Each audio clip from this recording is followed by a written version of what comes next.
Hi friends, Ciaz കിച്ചണിലേക്ക് വീണ്ടും സ്വാഗതം. ഞാനിന്ന് പരിചയപ്പെടുത്തുന്നത് ഒരു വെജിറ്റബിൾ കുറുമയുടെ കറിയാണ്. അപ്പം, ഇടിയപ്പം, ചപ്പാത്തി ഇതിനൊക്കെ കഴിക്കാൻ പറ്റിയ നല്ല ടേസ്റ്റി ആയിട്ടുള്ള ഹെൽത്തി ആയിട്ടുള്ള ഒരു കറിയാണ് കേട്ടോ. അപ്പോൾ നമുക്ക് കാണാം കറി എങ്ങനെയാണ് ഉണ്ടാക്കുന്നതെന്ന് കാണാം. ആദ്യമായിട്ടാണ് എൻ്റെ ചാനൽ കാണുന്നതെങ്കിൽ നിങ്ങളൊന്ന് ലൈക്ക് ചെയ്ത് സബ്സ്ക്രൈബ് ചെയ്യാൻ മറക്കണ്ട കേട്ടോ.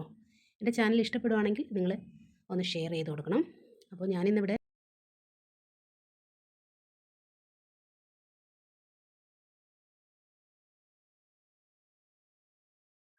ഞാനിന്നിവിടെ ബ്രേക്ക്ഫാസ്റ്റായിട്ട് അപ്പമാണ് ഉണ്ടാക്കുന്നത്. അപ്പോൾ അതിനായിട്ട് അപ്പത്തിന് മാവെല്ലാം അരച്ച് വെച്ചിട്ടുണ്ട്. അതിൽ കുറച്ച് ബേക്കിംഗ് സോഡയും ഉപ്പും കൂടെ ചേർത്ത് കലക്കി വെച്ചിട്ടുണ്ട്. ഇതെൻ്റെ അടുക്കളയിൽ വെച്ചിരിക്കുന്ന കുഞ്ഞു കുഞ്ഞു ചെടികളാണേ. അപ്പോൾ നമുക്ക് കറി ഉണ്ടാക്കാനായിട്ടുള്ള വെജിറ്റബിൾ കറിക്ക് വേണ്ടിയിട്ടുള്ള സാധനങ്ങളൊക്കെ അരിഞ്ഞെടുക്കാം. ഇവിടെ ഞാൻ എടുത്തേക്കുന്നത് ഒരു 2-3 ഉരുളക്കിഴങ്ങ്, 2 കഷ്ണം ക്യാരറ്റ്, പിന്നെ സവാള, തക്കാളി, പച്ചമുളക്, ഇത്രയൊക്കെ ഉള്ളൂ. വേറെ അഡീഷണലായിട്ടൊന്നും ചേർത്തിട്ടില്ല. അപ്പോൾ ഇതിൽ ഞാൻ 1 ഗ്ലാസ് വെള്ളവും ചേർത്ത് ഉപ്പും പിന്നെ നമ്മുടെ 2 കറുകപ്പട്ടയും 2 ഗ്രാമ്പും കൂടെ ചേർത്ത്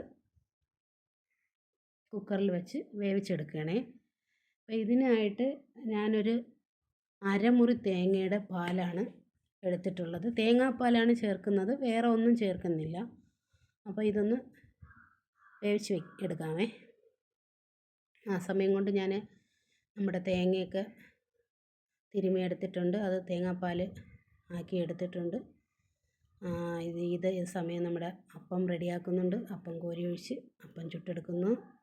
അപ്പം നമ്മുടെ കുറുമയ്ക്കുള്ള കഷ്ണങ്ങളെല്ലാം വെന്ത് കിട്ടിയിട്ടുണ്ട്.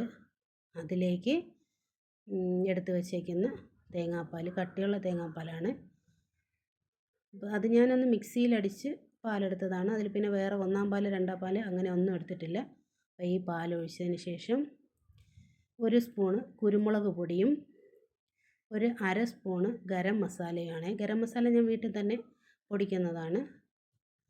അപ്പോൾ ഇത് രണ്ടും കൂടെ ചേർത്ത് നല്ല രീതിയിലൊന്ന് ഇളക്കി യോജിപ്പിച്ചതിന് ശേഷം ഞാൻ നെയ്യിലാണ് ഇതൊന്ന് കടുവറുത്തത് കേട്ടോ. അപ്പോൾ കടുകും ചെറിയ ഉള്ളിയും കറിവേപ്പിലയും ഇത്രയേ ഉള്ളൂ. ഒന്ന് വറുത്ത് കോരി നമ്മുടെ കറിയിലേക്ക് ഇട്ട് കൊടുക്കുന്നുണ്ട്. നല്ല സൂപ്പർ ടേസ്റ്റാണ് കേട്ടോ. നിങ്ങളൊന്ന് ട്രൈ ചെയ്ത് നോക്കണം. അങ്ങനെ നമ്മുടെ കുറുമക്കറി ഇവിടെ റെഡി ആയിട്ടുണ്ട്. അപ്പോൾ എൻ്റെ വീഡിയോ ഇഷ്ടപ്പെടുകയാണെങ്കിൽ നിങ്ങൾ ഷെയർ ചെയ്യണം, ലൈക്ക് ചെയ്യണം, സബ്സ്ക്രൈബ് ചെയ്യണം. അപ്പോൾ എല്ലാവർക്കും നല്ലൊരു ദിവസം ആശംസിക്കുന്നു. വീണ്ടും അടുത്തൊരു റെസിപ്പിയുമായിട്ട് നമുക്ക് കാണാം. Bye bye.